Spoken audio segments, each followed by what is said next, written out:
welcome back to Black Book Stacks. I'm your host, Hoshonda Sanders, and thank you so much for your likes, shares, and subscribes, for your support of the channel. I really appreciate it. It's been really fun to be talking books with you. With that, I'll get started. I recently finished the African American Poetry Collection, 250 Years of Struggle and Song by Kevin Young, or edited by Kevin Young, I should say. And it was just such an incredibly beautiful book to make my way through. It took me a little while to actually finish it. I think I received it in the fall, and just, kind of made my way through the poems in a kind of luxurious way. It has authors that you would expect, and others that maybe are a little bit surprising. So James Weldon Johnson is in here, for example, the author of Lift Every Voice and Sing. And that is obviously a song. It's the Black National Anthem, or I guess it used to be called the Negro National Anthem, but we don't call it that anymore. And so, it's beautiful to read the whole of it in verse. Usually when we sing it, we only sing the first couple of verses, and so that is really nice. There are some other really lovely poems in here. So I definitely encourage you checking it out. People like Anita Scott Coleman, whose name you don't hear a lot. Warren Cuny has a poem called No Images. She does not know her beauty. She thinks her brown body has no glory. It's just like really lovely.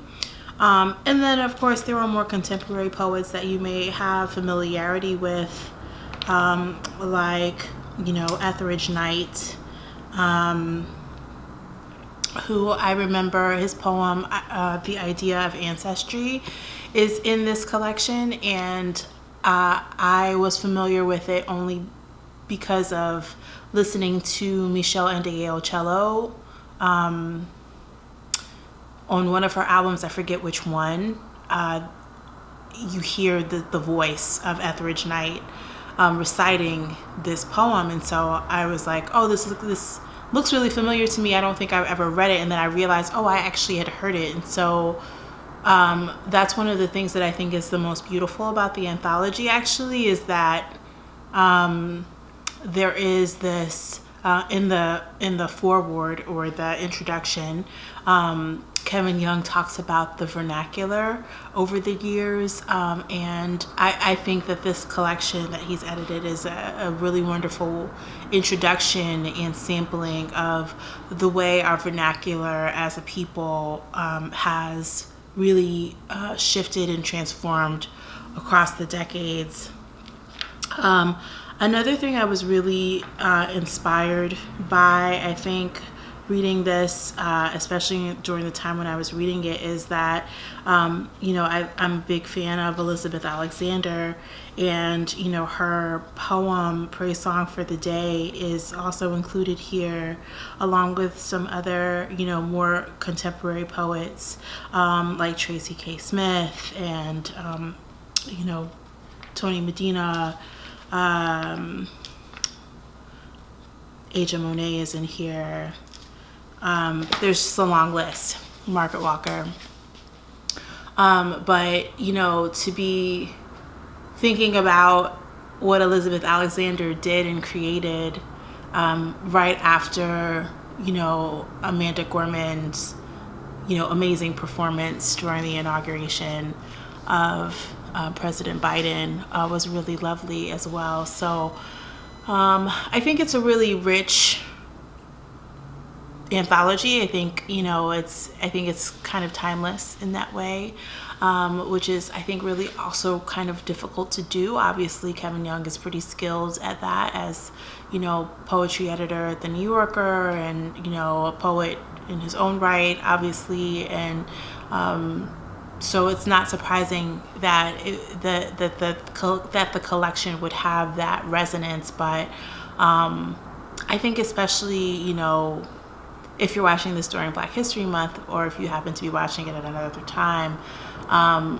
you know, in light of everything that the country was grappling with, or has been grappling with since the summer of 2020, it's just, poetry is this wonderful distillation of our experiences. And so there's a way in which having a period of 250 years as the container helps us to see ways in which we have progressed and ways in which we have not. And just on a personal bias note, I was really happy to see people like Ntozake Shange, and you know, one of her poems from For Colored Girls, because so often the poets that we love and admire are not necessarily included when one is incorporating all these other voices from history. So that was another, I think, comforting thing about the anthology, but I think there's lots to love about it. So I hope that if you are a fan of poetry, that you will pick it up. It is a little intimidating because in addition to the biographical notes, the introduction, forward, all of these together add up to more than 1,000 pages, but I think it's worth it. I don't think you should read it the way that you would read a collection or a novel. I think you should, you know, luxuriate in different periods, and definitely check out the introduction. Let me know what you think in the comments. If you've read it already, or if you already have it. If you haven't read it, if there are poets that you are curious to know whether or not they're in the book and I can remember, I will let you know in the comments. But that is what I have for you about the African American Poetry Anthology. I hope that if you have read it, that you'll let me know what you thought as well, and looking forward to hearing your thoughts. Talk to you soon.